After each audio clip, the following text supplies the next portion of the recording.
Hello everyone and welcome to Learning with JJu. In this video, we shall discuss the summary of On His Blindness by John Milton. I entreat you to like this video and subscribe to the channel as well. Let's begin. On His Blindness is a poem written by John Milton after he lost his eyesight. The poem ponders on the physical and spiritual limitation associated with the poet's loss of his eyesight. As a poet whose sense of vision is important in writing poems, Milton expresses his deepest frustration as a blind person towards God.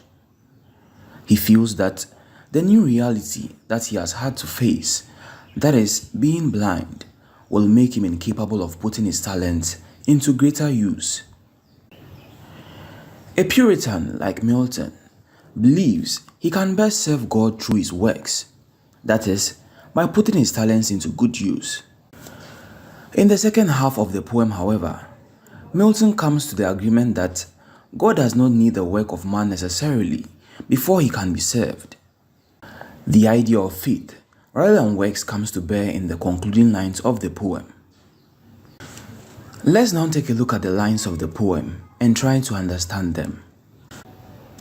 When I consider how my light is spent, ere half my days in this dark world and wide, and that one talent which death to hide, long with me useless, though my soul more bent to serve there with my Maker, and present my true account, lest he returning chide. Doth God exact day labor, light denied? I fondly ask, but patience, to prevent that murmur, soon replies, God doth not need either man's work, or his own gift. Who best bear his mild yoke, these serve him. His state is kingly, thousands at his bidding speed, and post o'er land and ocean without rest.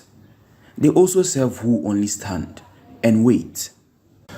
When I consider how my light is spent, ere half my days in this dark world and wide.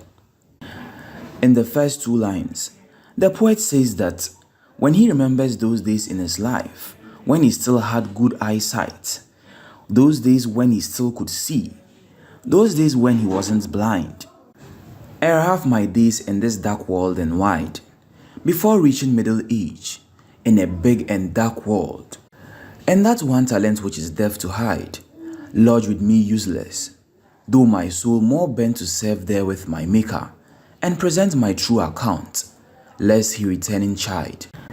So in these lines, the poet talks about the talent given to him by God.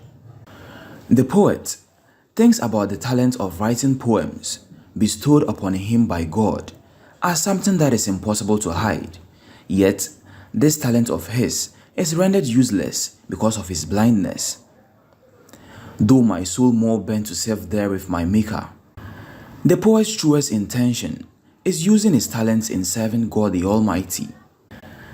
As a servant of God, he believes that he owes himself so much responsibility to put his talents into good use, so as to prove to God on the day of judgment, on the day of reckoning, that he actually lived a worthy life.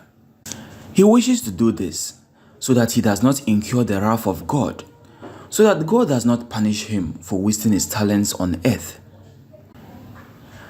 Doth God exact labor light denied? I fondly ask, but patience, to prevent that murmur, soon replies, God doth not need either man's work or his own gifts.